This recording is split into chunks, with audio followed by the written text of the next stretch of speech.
Well, the next topic is electric dipole in an uniform electric field. मतलब एक external uniform electric field यहाँ पर दिया हुआ है. You know, parallel straight lines represent uniform electric field जिसका intensity मान लो E है. कहाँ पर इंटेंसिटी E है? कहाँ पर? हर जगह. क्यों? क्योंकि ये यूनिफॉर्म मतलब कांस्टेंट. सो कहीं पर भी निकालो, यहाँ पर फिर E है, यहाँ पर भी यही है, यहाँ पर भी E है, यहाँ पर भी E है, सब जगह में E है electric field index. Is that clear? अब उसके अंदर हम लोग एक डाइपोल लेके प्लेस कर दिए. ये प्लस क्यू चार्ज है, ये माइनस क्यू चार्ज है and separated by a 12 distance. ये डिस्टेंस ऑब्वियसली 12. क्वेश्चन है ये बिहेव कैसे करेगा? How did it behave? First ये प्लस क्यू चार्ज को सिर्फ देखो, ये पूरा चीज को भूल जाओ. इलेक्ट्रिक फील्ड इस डायरेक्शन में है और यहाँ पर एक प्लस क्यू चार्ज है. तो ये प्लस क्यू चार्ज किधर फोर्स एक्सपीरियंस करेगा? कौन सा डायरेक्शन में? बोलो. जिधर इलेक्ट्रिक फील्ड है वो तो प्लस क्यू चार्ज ही फोर्स एक्सपीरियंस करता है ना, इसीलिए तो हम लोग उधर इलेक्ट्रिक फील्ड ड्रॉ करते हैं. राइट? याद है unit positive charge, test charge तो पॉजिटिव ही था ना. तो पॉजिटिव चार्ज जिधर इलेक्ट्रिक फील्ड होता है उस डायरेक्शन में फोर्स एक्सपीरियंस करता है और नेगेटिव चार्ज ठीक उसका ऑपोजिट डायरेक्शन में फोर्स एक्सपीरियंस करता है. ऑलराइट? सो ये जो प्लस क्यू चार्ज है, इलेक्ट्रिक फील्ड जिधर है वो उधर ही फोर्स एक्सपीरियंस करेगा. कितना फोर्स एक्सपीरियंस करेगा? अरे वाह, F equal to Q into E. याद है ना हम लोग किए थे? F equal to QE किए थे तो कि जब भी एक चार्ज को इलेक्ट्रिक फील्ड के अंदर रखेंगे, electric force experienced is given by F equal to Q into E.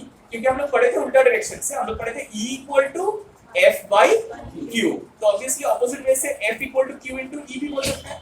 Right? अब मुझे बताओ ये जो माइनस Q चार्ज है, निश्चय এই মাইনাস কিউ চার্জটা কোন দিকে ফোর্স এক্সপেরিয়েন্স করবে? কোন দিকে সেটা? আপওয়ার্ডস না ডাউনওয়ার্ডস?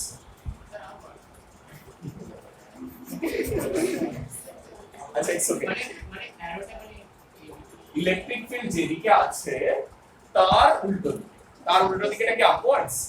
কোন দিকে?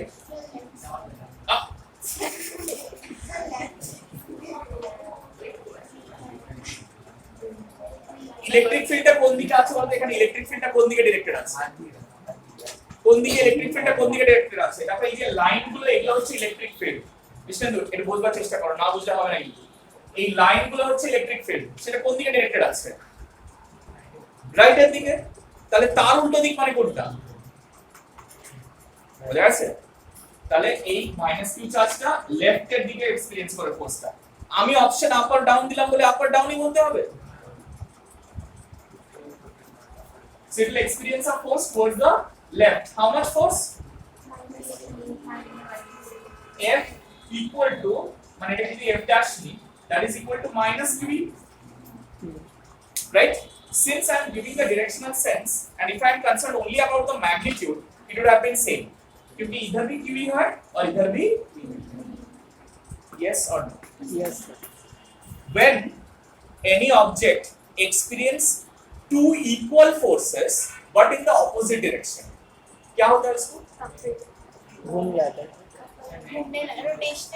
नेट फोर्स जीरो होगा, लेकिन क्या नेट मोमेंट जीरो होगा? Because it will create a couple.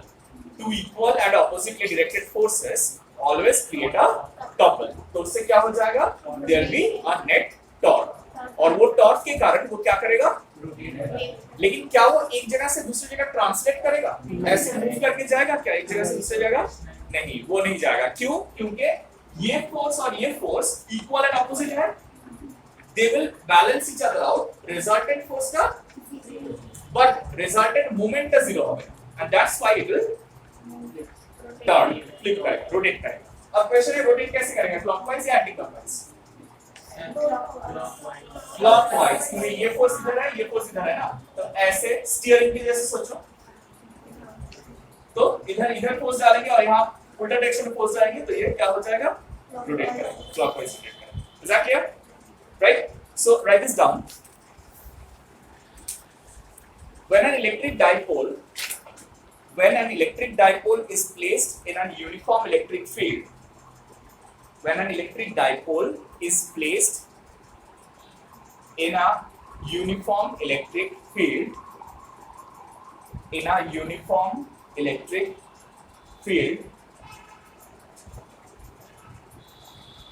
then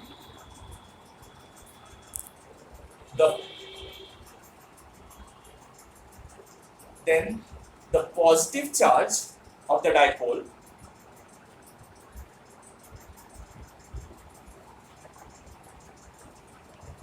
experiences a force QE, small q capital E, QE. हाँ वेक्टर साइन में हाँ देख सकते हो, देखने का जरूरत नहीं है, concern about the magnitude. QE along the direction of what? Along the direction of electric field. And the negative charge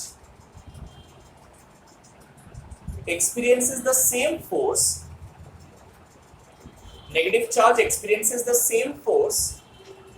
QE ना साइन टा देखो ना, QE exactly opposite to the electric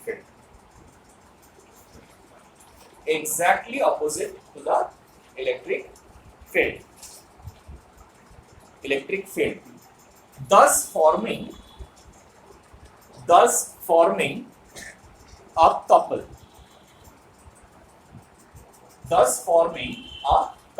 So you know what is a couple? Two equal forces but directed in the opposite direction, thus forming a couple. Okay? Hence the dipole experiences a torque.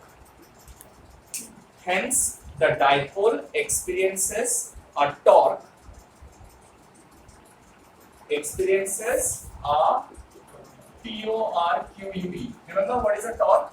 Yes, sir. Torque given by tau equal to हाँ, लेकिन यहाँ पर जो R है ना वो क्या है, 2L डिस्टेंस है, राइट. और क्रॉस होता है ना, तो ये देखो इलेक्ट्रिक फील्ड के साथ मान लो वो एंगल थीटा बना रहा है, ये -q ये +q है, तो P इस डायरेक्शन में होगा ना, this is the direction of P, -q to +q, तो P के साथ E इलेक्ट्रिक फील्ड कितना एंगल बना रहा है, theta. So tau will be 2L into F into sin theta. You understand why 2L into F into sin theta? Because जब भी moment due to couple निकालते हैं हम लोग, तब कपल का दो फोर्स के बीच में जो डिस्टेंस है, वो डिस्टेंस को हम लोग R के जगह में रखते हैं, into F into sin theta. ठीक है. अब ये F क्या है बताओ, उसका वैल्यू क्या निकाले थे हम लोग, तो इसकी जगह में QE लिख सकते हैं ना हम लोग, राइट. तो 2QL क्या बनाता है बताओ, राइट, दिस इज PE. अब देखो P स्केलर क्वांटिटी है, vector quantity, E scalar quantity है, vector quantity, torque tau scalar quantity है, वेक्टर क्वांटिटी. कौन सा सिचुएशन में एक वेक्टर क्वांटिटी मिलता है on the multiplication of two vector quantities, cross product. जब हम लोग क्रॉस प्रोडक्ट करते हैं तब हम लोग को एक वेक्टर क्वांटिटी मिलता है on multiplying to vector quantities. इसीलिए हम लोग टॉर्क को P क्रॉस E लिख सकते हैं. Tau is equal to P cross E. Is that clear? समझ में आया क्यों P क्रॉस E लिखे? बिकॉज ये P sin थीटा आ रहा है और दोनों ही वेक्टर क्वांटिटी है. तो जब भी दो वेक्टर क्वांटिटी मल्टीप्लाई करके साइन फॉर्म में आ रहे हैं, मतलब वो क्रॉस प्रोडक्ट हो रहा है. That is a cross product. Is that clear? So हम लोगों ने क्या सीखा कि एक डाइपोल को अगर यूनिफॉर्म इलेक्ट्रिक फील्ड के अंदर प्लेस करेंगे तो वो नेट फोर्स एक्सपीरियंस नहीं करेगा, net force experience will be 0, but net torque वो एक्सपीरियंस करेगा और वो टॉर्क के कारण वो घूम जाएगा, it will rotate. Is that clear? अच्छा एक चीज बताओ मुझे, वो यहां से तो रोटेशन स्टार्ट करेगा क्लॉकवाइज, वो क्लॉकवाइज पूरा रोटेट कर जाएगा क्या? रोटेट करता रहेगा ऐसा, स्ट्रेट लाइन में आके रुक जाएगा। कौन रोकेगा उसे? अरे वाह, किसने बोला? क्या करेगा? क्यों वाइब्रेट करेगा? देखो यहाँ है ना, तो ये ओरिएंटेशन से उधर क्लॉकवाइज टॉर्क एक्सपीरियंस कर रहा है, तो इधर चला जाएगा, लेकिन जैसे एंगल 0 हो जाएगा वहां तक पहुंचने तक उसका तो कुछ काइनेटिक एनर्जी आ जाएगा ना, तो क्या वो काइनेटिक एनर्जी के लिए वो रुक जाएगा वहां पर? रुकेगा? नहीं रुकेगा, उसको क्रॉस करके निकल जाएगा उधर। तो जैसे ही क्रॉस करके इधर निकल जाएगा, थिंक ऑफ दिस, जैसे ही क्रॉस करके ये वाला ओरिएंटेशन में आ जाएगा, ये माइनस क्यू, ये प्लस क्यू, अब प्लस क्यू किधर फोर्स एक्सपीरियंस करेगा? इधर, और माइनस क्यू किधर फोर्स एक्सपीरियंस करेगा? तो ये कौन सा डायरेक्शन में टॉर्क एक्सपीरियंस करेगा? Anti clockwise. तो वो जैसे ही नीचे जाएगा एंटी क्लॉकवाइज टॉर्क एक्सपीरियंस करेगा और वो फिर से वापस आ जाएगा, फिर से क्रॉस करके ऊपर जाएगा, क्लॉकवाइज टॉर्क एक्सपीरियंस करेगा, नीचे जाएगा and it will keep on vibrating. और अगर एयर रेजिस्टेंस रहेगा तो after some vibrations it will come to rest along the direction of the electric field. और अगर एयर रेजिस्टेंस नहीं रहेगा तब it will keep on vibrating forever. Simple harmonic. If the theta angle is small, it will perform simple harmonic. Is that clear? समझ में आया? अच्छा अब एक छोटा सा क्वेश्चन है मेरा, अगर ये इलेक्ट्रिक फील्ड जो यहाँ पर लिया था हम लोगों ने, ये यूनिफॉर्म नहीं होके नॉन यूनिफॉर्म होता, मतलब कहीं पर ज्यादा कहीं पर कम, तब क्या होता? तब घूमता रहेगा, रुकता नहीं। सिर्फ घूमेगा नहीं, वो सामने ही जाएगा कोई एक डायरेक्शन। क्यों? क्योंकि दोनों फोर्स इक्वल नहीं है, so they would balance each other, so there will be a net force। इसके कारण क्या होगा? वो मूव भी करेगा, ट्रांसलेट भी करेगा और रोटेट भी करेगा, so it will experience both torque as well as a net force। is that clear? ये थोड़ा एक नीचे नोट बना के लिख लो। अरे वाह, कुछ वहां पर काम कर रहा है, right. so write this down, if a dipole is placed in a non-uniform electric field, if a dipole is placed in a non-uniform electric field,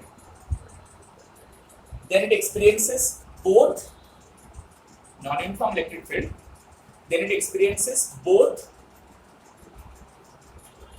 net force as well as net moment. Experiences both net force as well as net moment. Clear?